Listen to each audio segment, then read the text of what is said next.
RTX Voice has gotten a lot of coverage in a very short period of time, largely thanks to our friend Barnacles, who did a great job of showing how it's supposed to work at the basics of it and inspired us to dive deeper. RTX Voice is supposed to help with background noise. It was trained on voice data with background noise and is eventually intended to target reduction of background noise for in-game voice chat or for streaming. Given the current situation, NVIDIA really accelerated the launch of this product. It's in beta, and they wanted it to help out with things like conference calls. So today's feature will test the performance impact of RTX Voice in games with RTX devices and with GTX devices, because, by the way, you can hack it to work on a GTX device. Before that, this video is brought to you by the new Be Quiet Straight Power 11 Platinum Power Supply Series, available from 550 watts to 1200 watts. The new Straight Power 11 is Platinum certified, operating more efficiently than before, reducing heat and lowering noise levels as a result. The Be Quiet Straight Power 11 Platinum is up to 94.1% efficient and meets the new low power standards of just 0.16 watts when in standby. Learn more about this high-end, noise-focused power supply at the link in the description below. Quick breakdown of today's content then. First, we're going to start with setting expectations of what this thing is and how critically should we really look at it right now given its current status as early beta. We spoke with NVIDIA about their RTX Voice solution as well and have some information from them. We're going to be next looking at benchmarks on RTX and on GTX video cards in-game while also using the RTX Voice feature versus not using it. So A/B testing, pretty simple stuff. And then further, we'll be looking at the voice quality impact if there's a change from using an RTX device to a GTX device. And finally, we'll give you some information on how to do the hack to get it working on GTX. Setting expectations then is our first step. So we spoke with NVIDIA about this, and NVIDIA was very open with us and emphasized very strongly that this is a super early beta. The team that's behind it has been working on this for a while now, but they weren't really ready for launch. And this wasn't really intended to go out now, but because of the current situation, and unfortunately I'm going to have to, you can figure it out what I'm talking about there, thanks YouTube.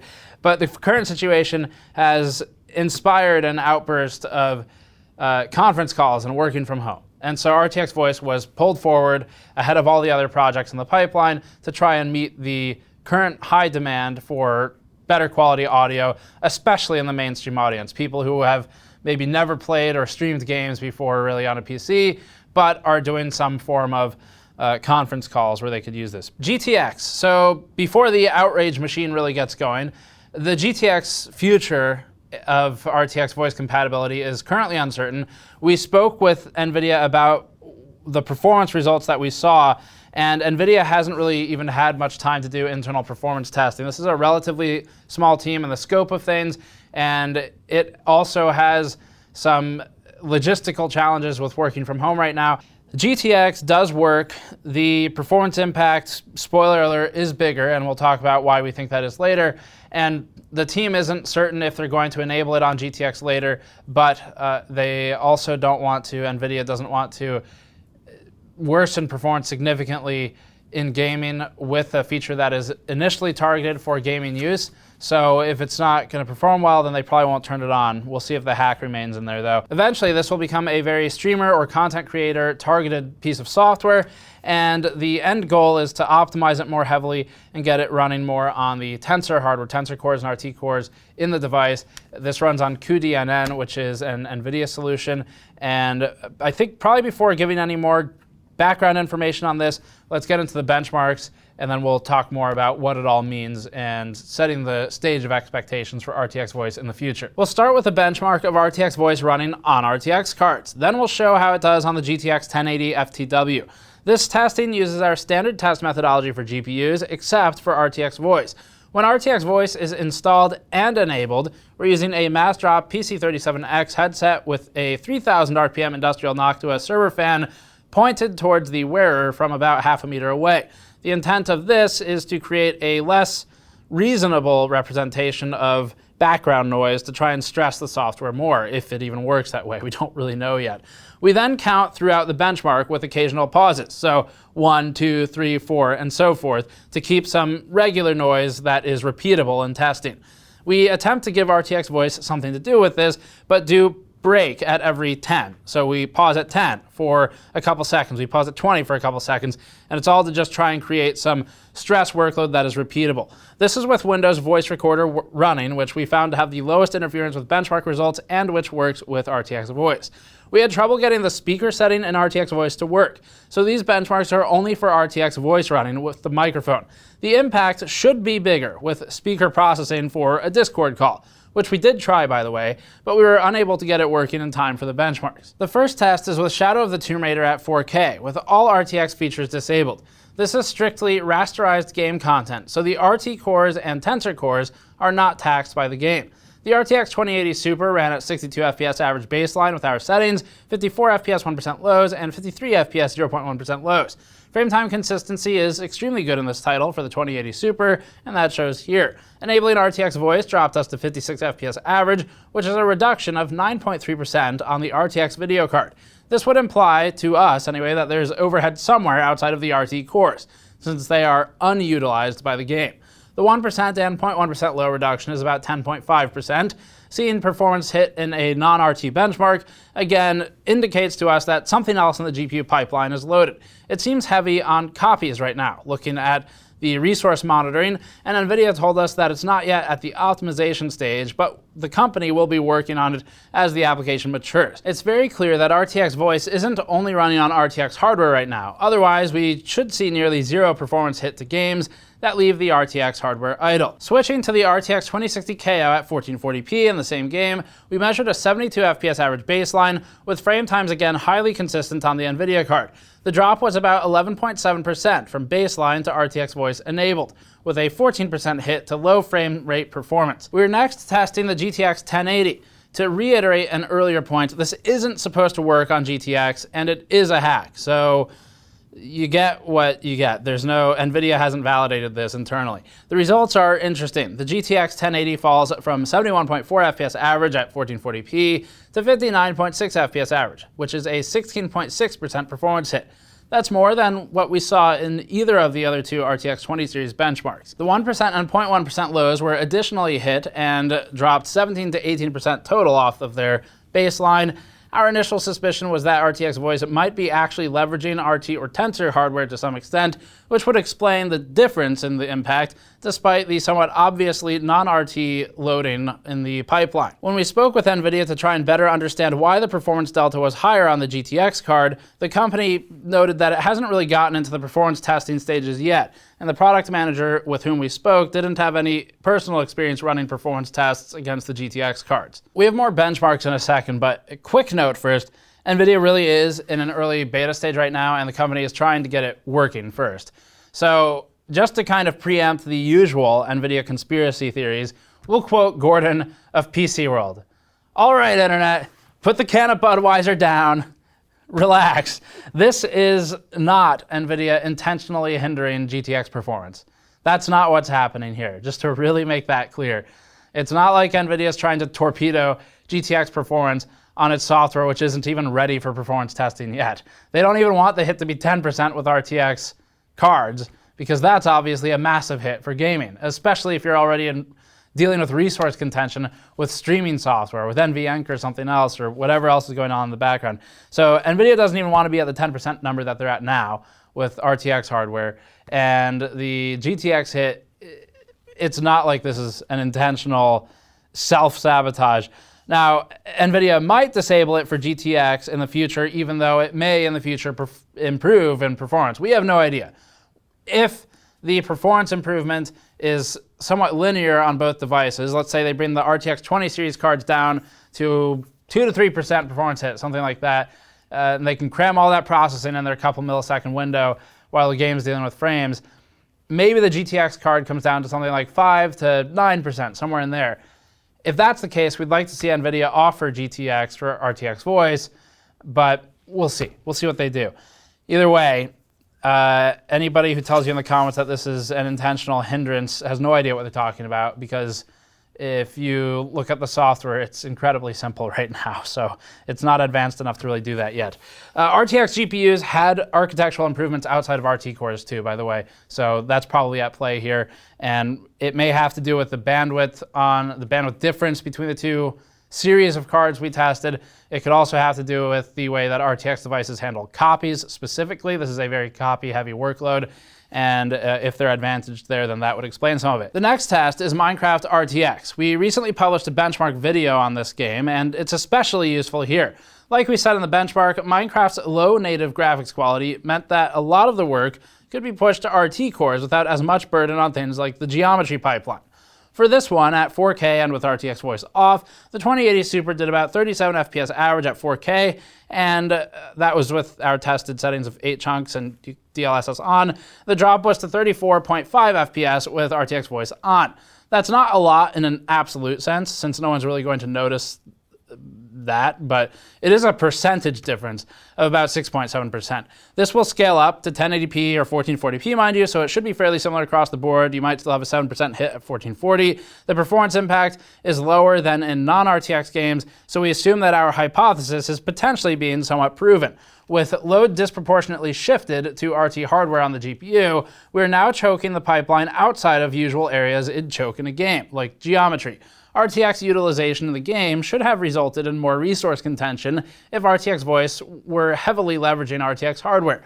And so the FPS impact, we think, should have been higher if that were the case. The result we got tells us that it may be relying more on the traditional CUDA cores rather than the RT cores or tensor cores. The RTX 2080 Super's voice quality was about the same as in other games, so we didn't lose any performance in the application on the voice quality either. We next tested Minecraft with the RTX 2060 KO, benchmarked at 1080p instead. This card already struggled, so the results aren't very surprising.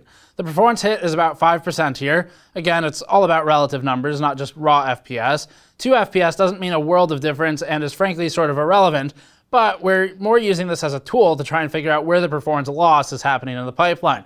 The RTX 2060 KO is much more stressed on its RT hardware than the 2080 Super was, where it's dealing with a lot of pixels as well, since it's at 4K. So we again think that this is indicating towards maybe more CUDA utilization than not. Finally, our last test is TimeSpy for GT1 and 2, which is a synthetic workload that doesn't use RT hardware. Our score for TimeSpy Extreme was 52 points for RTX Voice off with the 2080 Super, or 22 points with RTX Voice on. The difference is about 9.9%. Not shown here, GT1 is more of a tessellation workload, while GT2 is more of a memory workload, and in both instances, we're at about 9.9% performance reduction. TimeSpy non-extreme with the 2060 KO plotted about an 11.5% performance hit, 74.15 points down to 65.64. GT1 fell 11.4%, from about 48 to 42.5, and GT2 fell about 11.5%, from 42.8 to 37.9. In TimeSpy, that's a big FPS hit. The benchmark cares about every fraction of a frame. The last test is for the GTX 1080 FTW1 in TimeSpy, where we saw a 17.7% reduction in score, or 17.1% in GT1, the tessellation load, and 18.2% in GT2, the more memory-intensive load. This follows the gaming results pretty well, and is about what we saw in the previous tests. Another reason that NVIDIA might not want the 1080 supported or the GTX series supported for RTX Voice would be if the sound quality is worse, where it becomes actually just a hindrance to usage rather than a benefit. So we compared the 2080 Super to a 1080 in the same test configuration. We had a Noct with 3000 RPM fan about half a meter away, so obnoxiously close. At this point, this is no longer realistic. This is not representative of how anyone sets their computer up. It was strictly a torture test for RTX Voice. So Noct with 3000 RPM server fans about here and blowing more or less straight into the headset microphone. And if it survives that, then it'll survive a lot of things. So that was the test setup. The 1080 had severe issues with dropping out and sort of robotic sounding audio, where you can hear the artifacting in it. It's the same thing. Anyone who's worked with any kind of noise suppression in Adobe Premiere, you're very likely familiar with this as well, and we'll play a clip in a second. The 2080 Super seemed to do better, but it was still flawed. It certainly wasn't perfect. And also we should note that we're not really positive how accurate run-to-run RTX Voice is. We did do a couple of different tests, and it seemed consistent, but we can't with certainty state if a GTX card is always going to be worse quality than an RTX card. However, observationally, with fairly controlled as far as the world of audio goes, testing goes. It was definitely worse on the GTX card. So this was certainly not as amazing as initial coverage had us believing, but it's still impressive overall. It's just the GTX card was really bad. So anyway, here's a clip of the GTX 1080 with RTX Voice disabled. This will give you an understanding of the room audio, and then we'll play it enabled. And point at the mic. 1, 2, 3, 4, 5, 6, 7, 8, 9, 10. And here's a clip of the GTX 1080 with RTX Voice enabled while running TimeSpy in the background. So it's effectively gaming while also running RTX Voice. It's one of the most intensive possible loads that we could generate for it. GTX 1080 testing TimeSpy Extreme with the RTX Voice on. 1, 2, 3, 4, 5, 6. Here's the RTX 2080 Super in TimeSpy with RTX Voice enabled. RTX 2080 Super test 2, voice on.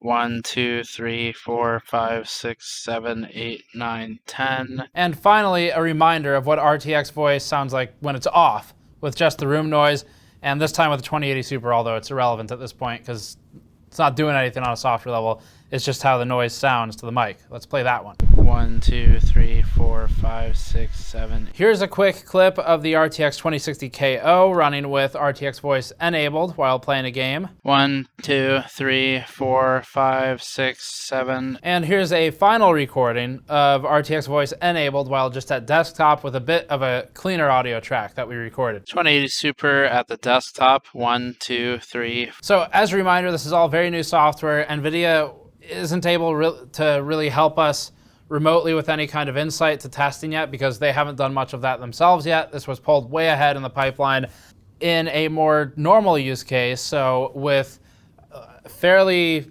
annoying radiator and GPU fans blowing, but not into the microphone. So test bench positioned about 1 meter away, or a little bit less, and with an X62 with fans at full speed, and with an RTX 2080 Super with fans intentionally set to full speed on the Founders Edition card, you end up with probably, at that distance, something around 45 dBA or so. And in that instance, without the wind blowing straight into the headset microphone like the Naku fan was doing, it works pretty well.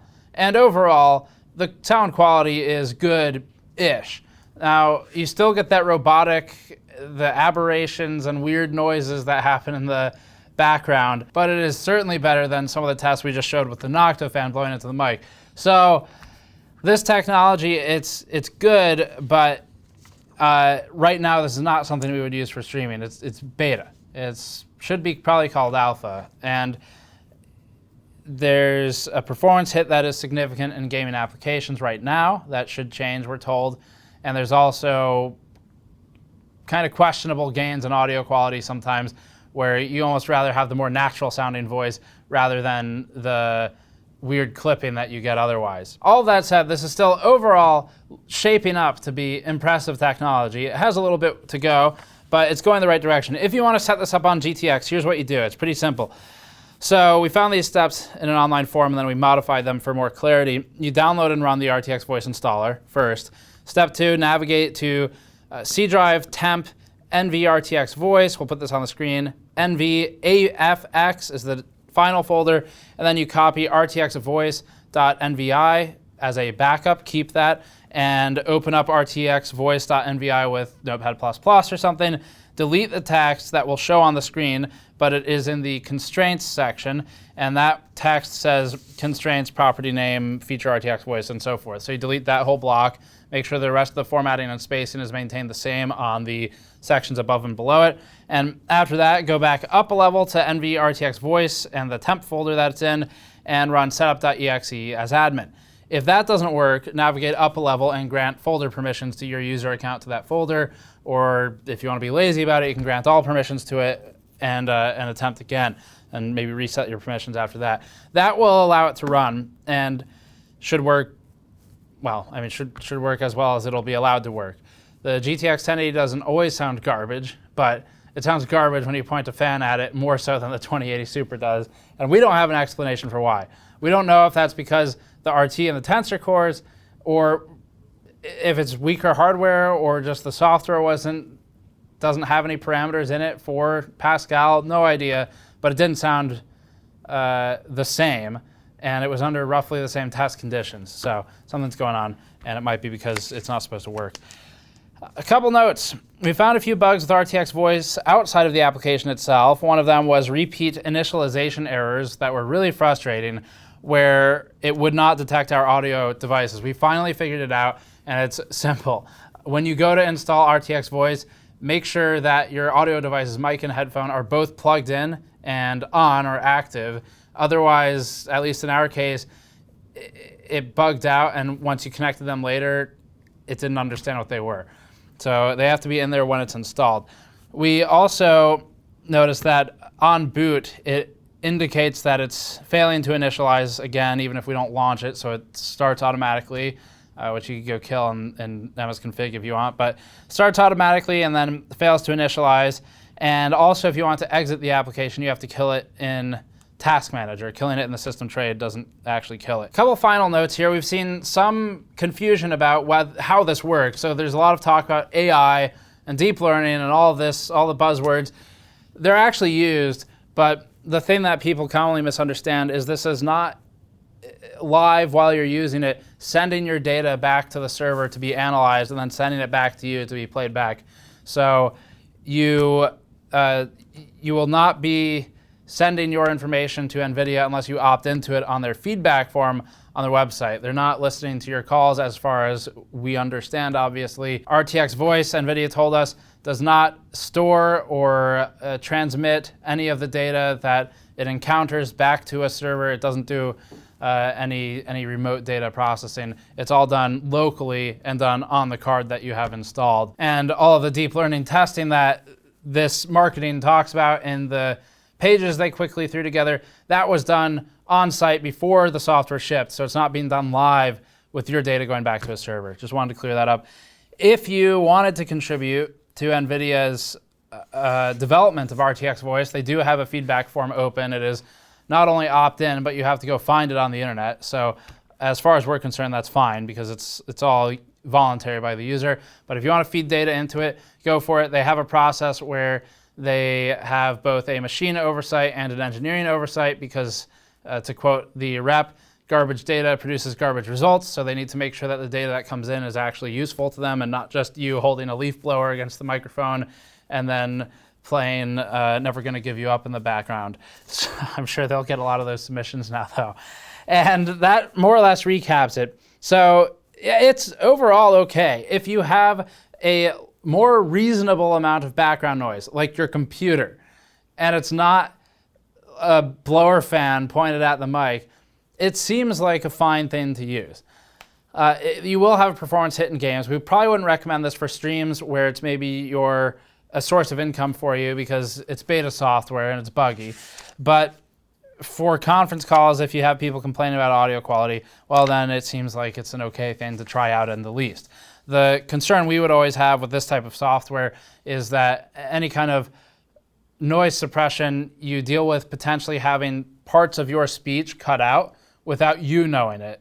The recipient will know because they don't understand what you're saying. But that's always the concern. We encountered a little bit of that, but it was under those extreme test conditions and not under the reasonable ones with just a bunch of computers in the room making noise indirectly near the mic. So that's it for this. Thanks for watching. Fun stuff to test. We'll look at this some more as it develops. It's certainly interesting, and it seems like there are real applications for this, but we're going to give it some time to develop some more. Subscribe for more. Go to store.gamersnexus.net or patreon.com/gamersnexus to help us out directly, and we'll see you all next time.